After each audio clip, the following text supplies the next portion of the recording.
Bonjour à toutes et à tous. Aujourd'hui, on va s'attaquer à une tension. Une tension qui traîne depuis des années dans le monde de la tech. Cette relation parfois un peu compliquée entre le développement front-end et le back-end.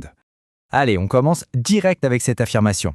Elle est simple, elle est claire, et pourtant elle va à l'encontre d'une culture qui est vraiment bien ancrée.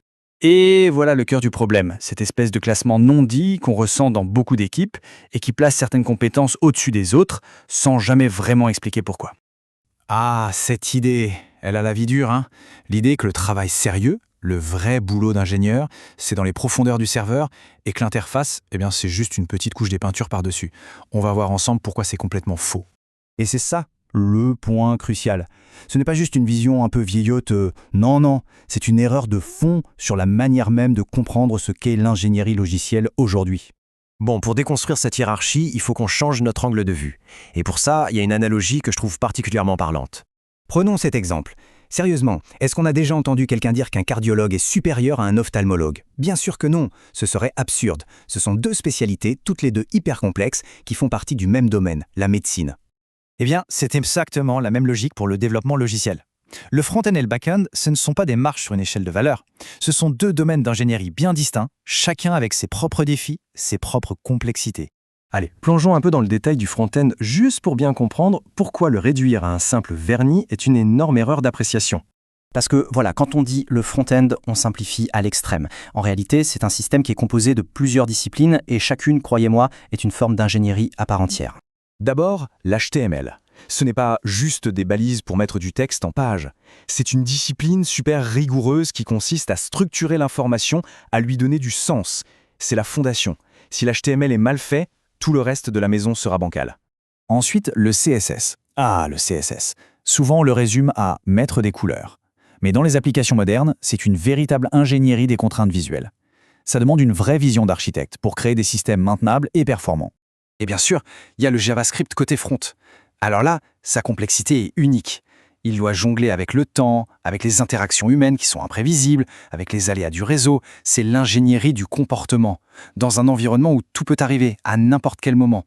Et il ne faut surtout pas oublier les tests. Tester le front, ce n'est pas juste vérifier que le code ne plante pas. C'est s'assurer que les comportements sont corrects, que les parcours fonctionnent, que c'est accessible. Bref, c'est l'ingénierie de la confiance. Ok, maintenant, rendons à César ce qui est à César. Et parlons du back-end. Car loin de l'opposer au front, il faut le voir comme son partenaire indispensable. C'est la fondation invisible de tout le système.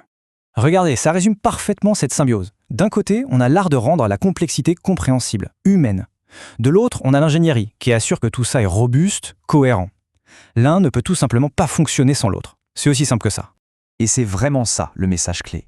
Leur complexité ne se compare pas sur la même échelle.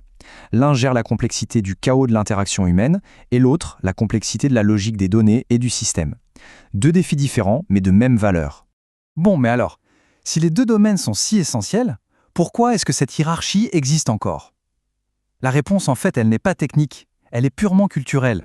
Souvent, le problème vient de ce que les entreprises décident de mesurer. C'est plus facile de quantifier la performance d'un serveur que la qualité d'une expérience utilisateur. Alors qu'est-ce qu'on fait?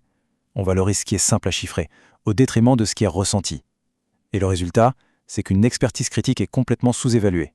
Alors, comment on sort de là? Comment on peut dépasser cette situation? Eh bien, la solution, elle n'est pas dans le code, elle est dans nos têtes. C'est un changement de mentalité. Franchement, tout est dit dans cette phrase. La vraie mesure de la maturité d'une équipe, ce n'est pas la soi-disant supériorité d'une discipline sur une autre, c'est la qualité de la coopération entre tous les experts. Et pour finir, une dernière question à méditer. Et si la seule chose qui méritait d'être classée, ce n'était pas une techno ni un rôle, mais la capacité d'une équipe à respecter le travail de chacun de ses membres?